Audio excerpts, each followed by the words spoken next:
बिस्मिल्लाहिर्रहमानिर्रहीम। अस्सलाम वालेकुम स्टूडेंट्स, मैं हूं हसन फरीद, आपका फिजिक्स टीचर। आज हमारा लेक्चर है चैप्टर नंबर 3 का, बड़ा इंपॉर्टेंट लेक्चर है, न्यूटन्स इक्वेशंस ऑफ मोशन।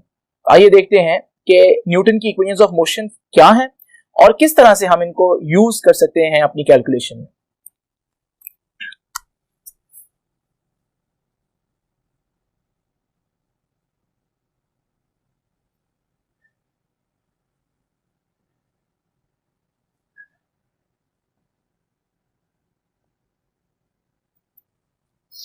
ये तीन इक्वेशंस आप लोग ऑलरेडी जानते हैं, जिनमें पहली इक्वेशन है v f is equal to v i plus a t, s is equal to v i t plus half a t square, and 2as is equals to vf square minus vi square. ये है हमारे पास equations of motion. आप सोच रहे होंगे कि ये equation of motion कहां से आई है। एक्चुअली में लास्ट टाइम हम लोगों ने वेलोसिटी टाइम ग्राफ पढ़े,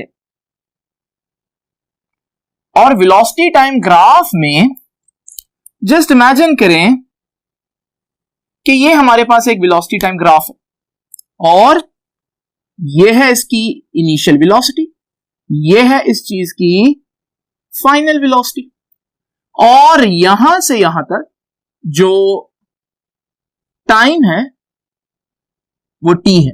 ठीक है, अब जरा देखिए, मुझे कोई कहता है कि इस ग्राफ की मदद से एक्सेलरेशन फाइंड आउट करें। इफ यू रिमेंबर, हमने पढ़ा था कि वेलोसिटी टाइम ग्राफ का स्लोप जो है वो ही एक्सेलरेशन होता है। तो मैं क्या करूंगा, इस ग्राफ की स्लोप निकालूंगा, वो ही एक्सेलरेशन होगा। और स्लोप कैसे निकालते थे? Change in y axis over change in x axis. अब देखें, वाई एक्सिस में स्टार्ट वी आई से हो रहा है, एंड वी एफ पर हो रहा है, तो चेंज कितना आया?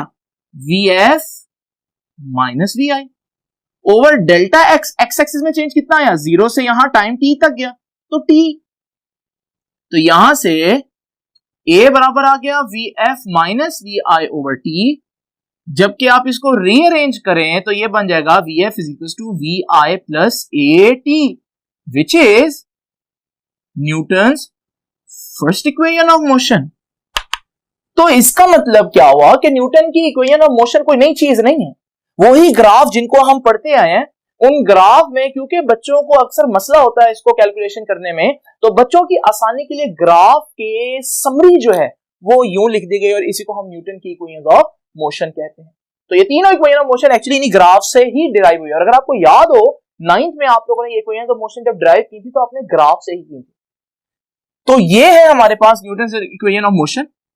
लेकिन न्यूटन की इक्वेशन ऑफ मोशन कब अप्लाई होंगी? Conditions to apply Newton's equation. अगर आप न्यूटन की इक्वेशन अप्लाई करना चाहते हैं तो कुछ कंडीशंस है जिनमें आप अप्लाई कर सकते हैं। Number 1, very important condition is body moves in a straight line। दूसरे अल्फाज में मोशन कैसी होनी चाहिए? लीनियर मोशन होनी चाहिए। और ये मैंने आपको चैप्टर नंबर 3 के इंट्रोडक्शन में बताया था। जो चैप्टर नंबर 3 का पहला पार्ट है वो तभी एप्लीकेबल है जब हमारे पास बॉडी जो है वो लीनियर मूव कर रही हो, यानी कि एक ही एक्सिस में मूव कर रही हो। दूसरी इंपॉर्टेंट बात, अगर आप न्यूटन की इक्वेशन लगाना चाहते हैं, वो भी बहुत इंपॉर्टेंट है, और वो है एक्सेलरेशन मस्ट बी यूनिफॉर्म। अगर एक्सेलरेशन चेंज हो रहा है बॉडी का तो न्यूटन की इक्वेशंस नहीं लिख सकते। तो न्यूटन की इक्वेशन सिर्फ और सिर्फ यूनिफॉर्म एक्सेलरेशन पर एप्लीकेबल है। नंबर 3 इज वेरी इंपॉर्टेंट, जिसको भी हम डिस्कस भी करूंगा नेक्स्ट लेक्चर में, कि न्यूटन की इक्वेशन कब एप्लीकेबल है? When the speed of body is very less as compared to the speed of light, याद है लाइट की स्पीड, लाइट का सिंबल, लाइट की स्पीड का सिंबल देते हैं c, और लाइट की स्पीड कितनी होती है 3 × 10⁻⁸ मीटर्स पर सेकेंड।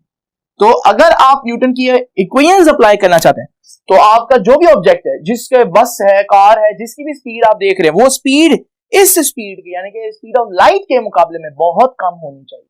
तो ये वो 3 कंडीशंस हैं जब आप न्यूटन की इक्वेशंस अप्लाई कर सकते हैं, लगा सकते हैं इनको। उसके बाद बड़ी इंपॉर्टेंट बात सुनिएगा स्टूडेंट्स, यहां पर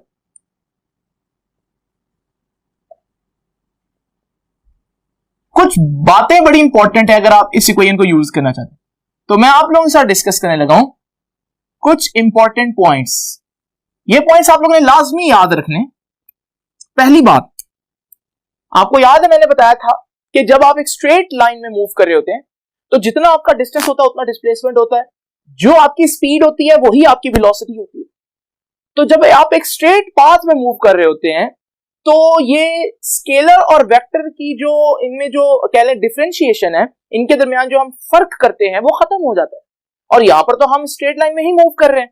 इसका मतलब ये हुआ कि आप इस केस में डिस्प्लेसमेंट, वेलोसिटी एंड एक्सेलरेशंस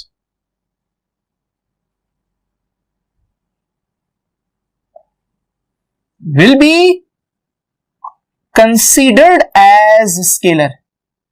याद रखिएगा, अगर आप न्यूटन की इक्वेशन लगाना चाहते हैं तो डिस्प्लेसमेंट और वेलोसिटी और एक्सेलरेशन इनको आप स्केलर करेंगे, हालांकि ये वेक्टर है। तो यानी कि डिस्प्लेसमेंट को फिर मैं डिस्टेंस भी कहूंगा कहीं ना कहीं, और आपने परेशान नहीं होना। मैं वेलोसिटी को अगर स्पीड कह दूं तो आपने परेशान नहीं होना, ठीक है जी। इसी तरह एक और बड़ी इंपॉर्टेंट बात वो ये कि initial velocity of A freely falling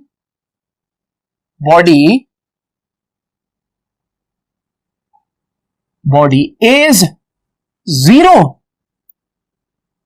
initial velocity of A freely falling body is 0। मिसाल के तौर पर मेरे पास ये मार्कर, मैं इस मार्कर को गिराता हूं, जिस लम्हे ये मार्कर मेरे हाथ से निकलेगा उस लम्हे इसके पास वेलोसिटी 0। ये फ्रीली फॉलिंग ऑब्जेक्ट है, और हमने देखा फ्रीली फॉलिंग ऑब्जेक्ट की इनिशियल वेलोसिटी इस पॉइंट पर जब मेरे हाथ से वो लीव करेगा इनिशियल वेलोसिटी 0 होगी। तो ये बताया हो या ना बताया हो आपको याद रखना। इसी तरह इनिशियल वेलोसिटी, इसी तरह फाइनल वेलोसिटी,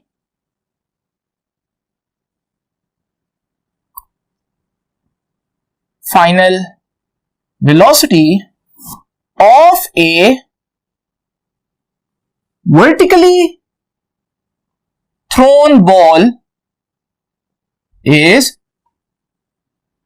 0। अगर आप किसी ऑब्जेक्ट को ऊपर फेंकते हैं तो जैसे जैसे ऊपर जाएगा उसकी स्पीड कम होती जाएगी, एक वक्त आएगा वो मैक्सिमम हाइट पर पहुंचेगा, जिस वक्त वो मैक्सिमम हाइट पर पहुंचेगा उसकी स्पीड कम होते होते 0 हो जाएगी। तो इस मार्कर को अगर मैं ऊपर फेंकता हूं मैक्सिमम हाइट पर इसकी स्पीड 0 होगी, तो फाइनल स्पीड इसकी या फाइनल वेलोसिटी इसकी 0 होगी। और वो बताए या ना बताए आप लोगों ने खुद ही जज कर लेना है कि ऐसा ही होगा। तो यहां से हम नेक्स्ट पॉइंट भी देखते हैं, और वो ये है कि acceleration of A freely falling object is कितना होगा एक्सेलरेशन? g के बराबर, ग्रेविटेशनल एक्सेलरेशन, और वो कितना होता है जी 9.8 मीटर्स पर सेकेंड स्क्वायर। याद रखिएगा, अगर कोई चीज ऊपर से नीचे गिर रही है तो इस रेट पर उसकी स्पीड बढ़ेगी।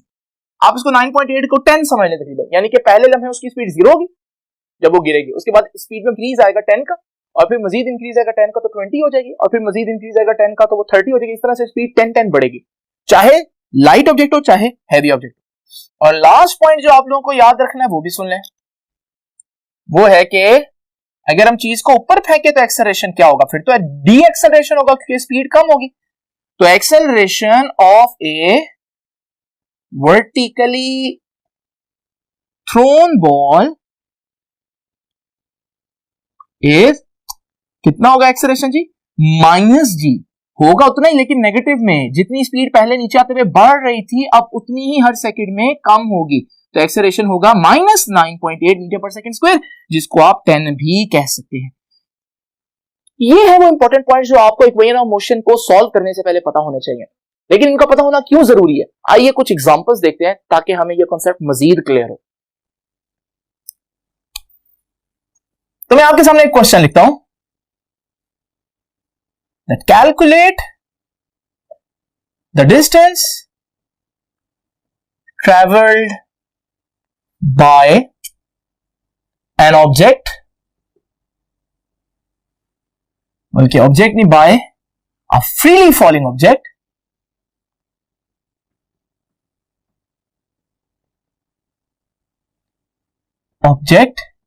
in its first second।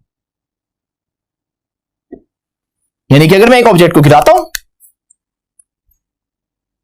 जब वो गिरेगा एक सेकंड में वो कितना डिस्टेंस ट्रेवल करेगा। आप इसको डिस्टेंस कह सकते हैं, आप इसको हाइट भी कह सकते हैं।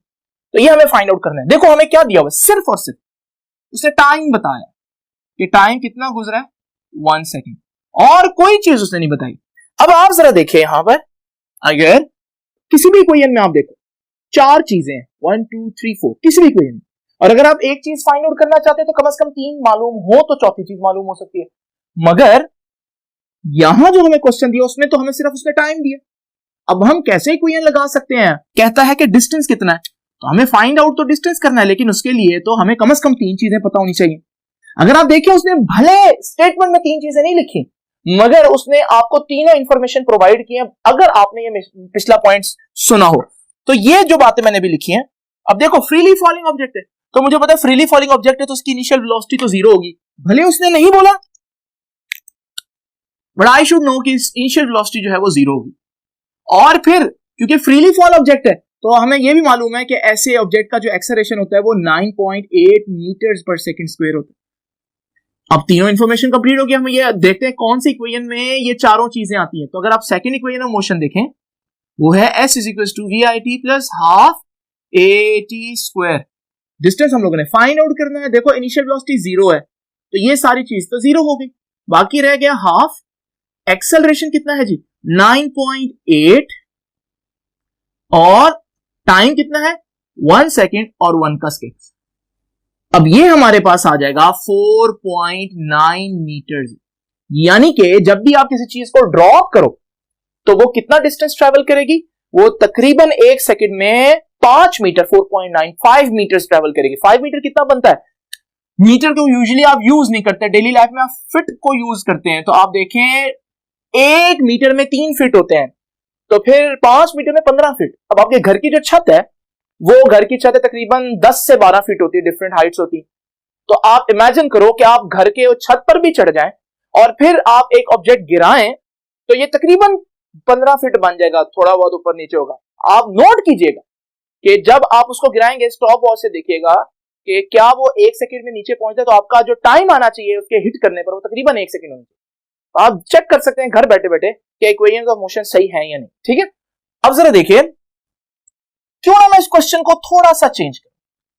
क्वेश्चन इस तरह से करना, calculate distance travelled by a freely falling object in 2 seconds. अब देखें जी, टाइम कितना दे रहा है 2 सेकेंड। अब आप इसको जल्दी सॉल्व कर लेंगे। टाइम है 2 सेकेंड्स और इनिशियल वेलोसिटी तो 0 है, फ्रीली फॉलिंग है, और नीचे आते हुए स्पीड में इंक्रीज कितना आएगा 9.8 मीटर पर सेकेंड स्क्वायर आएगा। या मैं इसको तकरीबन 10 ही लिख देता हूं, ठीक है, क्योंकि 9th 10th में आप लोग इसको 10 ही पुट करते हैं। लो जी, अब डिस्टेंस फाइंड आउट करना है। Distance is equal to s is equal to vit plus half ad square. Again initial velocity is 0, initial velocity 0 put करूंगा तो यहां पर आंसर 0 आ जाएगा।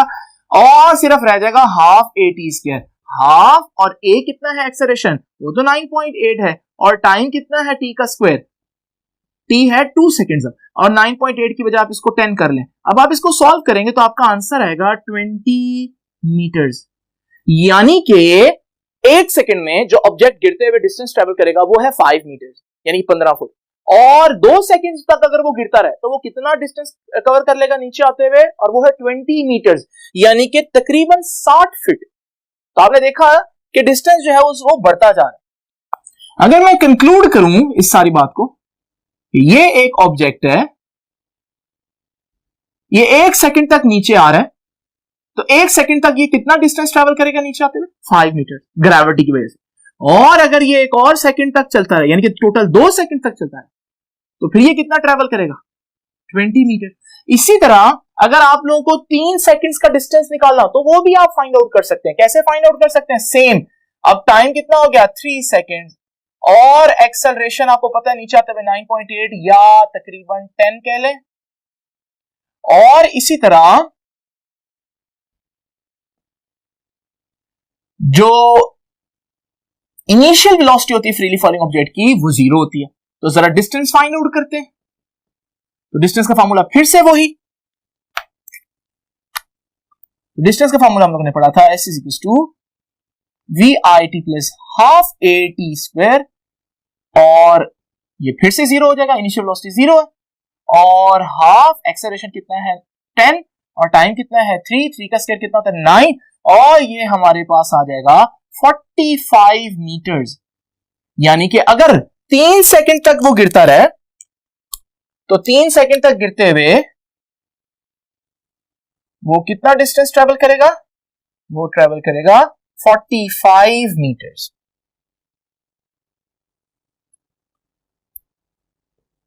तो ये है हमारे पास अप्रोक्सीमेटली, मैंने इस तरह से बनाया। तो अब हम यहां से मजीद चीजें देख सकते हैं। आप लोग बहुत सी चीजें अंडरस्टैंड कर रहे हैं कि पहली बात यह है कि डिस्टेंस जो है वो बढ़ता जा रहा है। अगर यहां से मैं आपसे एक और बात पूछूं, और वो ये कि what is the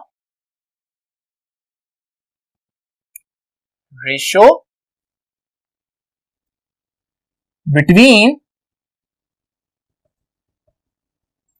distances traveled by an object in 1, 2 and 3 seconds के एक गिरता हुआ ऑब्जेक्ट 1, 2 और 3 सेकंड में जितना डिस्टेंस ट्रेवल करेगा उसकी रेशियो क्या बनेगी। जरा देखें, पहले सेकंड में कितना डिस्टेंस ट्रेवल किया 5, दूसरे में कितना किया 20, और तीसरे में कितना ट्रेवल किया 45। तो जरा देखें, इसको सिंप्लीफाई करें। 5 1 जा 5, 5 4 जा 20 एंड 5 9 जा 45। ये है हमारे पास 1:4:9, यानी कि जितना डिस्टेंस उसने पहले में ट्रेवल किया 2 सेकंड में उससे 4 गुना, और 3 सेकंड में उसके मुकाबले में 9 गुना डिस्टेंस ट्रेवल किया। अब यहां पर एक बड़ी मजे की बात देखें, अगर मैं ये क्वेश्चन थोड़ा सा चेंज कर दूं और सारी स्टेटमेंट वही रहे, ratio between distances travelled by an object in first, second and third second. देखो अब ये फर्क है, 1, 2 एंड 3 सेकंड, फर्स्ट, सेकंड और थर्ड सेकंड। जब मैं कहता हूं 3 सेकंड, इसका क्या मतलब है, 3 सेकंड का मतलब है मैं 3 सेकंड्स की टोटल इंफॉर्मेशन की बात कर रहा हूं। 3 सेकंड और तीसरा सेकंड, ये दो डिफरेंट बातें हैं। 3 सेकंड में तीनों सेकंड्स की इंफॉर्मेशन आएगी, जबकि तीसरे सेकंड में सिर्फ तीसरे सेकंड की आएगी। अगर मैं इस तरह की रेशियो की बात करूं, अब फर्स्ट सेकंड में कितना ट्रेवल किया था 5 मीटर्स, भाई सेकंड में कितना ट्रेवल किया 20 मीटर्स, नो, 2 सेकंड में उसने 20 मीटर ट्रेवल किया है, पहले में 5 किया था, तो फिर दूसरे सेकंड में उसने कितना किया है, और वो आंसर आएगा माइनस करके 15 मीटर। इसी तरह 2 सेकंड तक तो वो 20 मीटर ट्रेवल कर चुका था, तो उसने जो तीसरे सेकंड में ट्रेवल किया है वो तो सिर्फ ये 25 मीटर्स होगा। और अब जरा रेशियो देखो, तो 5 1 5, देन 5 3 15 एंड 5 5 25। अब देखें ये रेशियो, यानी कि पहले सेकंड में जितना ट्रेवल करेगा दूसरे सेकंड में दोनों सेकंड में नहीं, दूसरे सेकंड में 3 गुना ट्रेवल करेगा, तीसरे सेकंड में 5 गुना ट्रेवल करेगा, और इस तरह से मजीद आप रेशो निकाल सकते हैं। ये है हमारे पास थोड़ा सा ग्रेविटी की सिचुएशन भी आपने समझ ली, और आपने ये भी देख लिया किस तरह से इक्वेशंस ऑफ मोशन जो है वो अप्लाई की जा सकते हैं, और आप लोगों को ये भी आइडिया होगा कि इस इक्वेशन ऑफ मोशन में ये जो टी टाइम है, अगर आप इस टी की जगह 2 पुट करते हैं तो इसका मतलब वो सिर्फ दूसरे सेकंड का डिस्टेंस नहीं बताएगा, बल्कि टी पुट करेंगे तो वो 2 सेकंड्स का डिस्टेंस, आप 10 पुट करेंगे तो वो 10 सेकंड्स का टोटल बताएगा, 10वें सेकंड का नहीं। तो अगर आपने 10वें सेकंड का निकालना हो तो पहले आप 9 पुट करें, 9 पुट करेंगे तो आपके पास 9 सेकंड्स का डिस्टेंस आ जाएगा, फिर 10 पुट करें तो 10 सेकंड्स का आ जाएगा, और फिर माइनस करेंगे 10 सेकंड में से 9 सेकंड्स के डिस्टेंस को माइनस करेंगे तो वो 10वें सेकंड का रह जाएगा। तो ये वो चीज है जो आप लोगों को समझना बहुत जरूरी है। इस तरह से हम इक्वेशन ऑफ मोशन लगा सकते हैं। और एक और बात आप लोगों ने सीखी कि 4 वेरिएबल्स में से 3 वेरिएबल्स होंगे तो आप चौथा फाइंड आउट कर सकते हैं, और अगर आपकी स्टेटमेंट में पूरे के पूरे 3 नहीं है तो सोचिएगा, ध्यान कीजिएगा कि कहीं हमारे पास इन चीजों में से कोई एक ऐसा वेरिएबल जो स्टेटमेंट के अंदर लिखा नहीं हुआ मगर मौजूद तो नहीं। तो ये है हमारा आज का टॉपिक। इक्वेशंस ऑफ मोशन को अच्छी तरह से आप अंडरस्टैंड करें, क्योंकि आपके जितने भी न्यूमेरिकल्स हैं उनमें ये कहीं ना कहीं यूज हो रही होंगी। तब तक के लिए अल्लाह हाफिज, नेक्स्ट टाइम आपसे मिलेंगे नेक्स्ट लेक्चर में।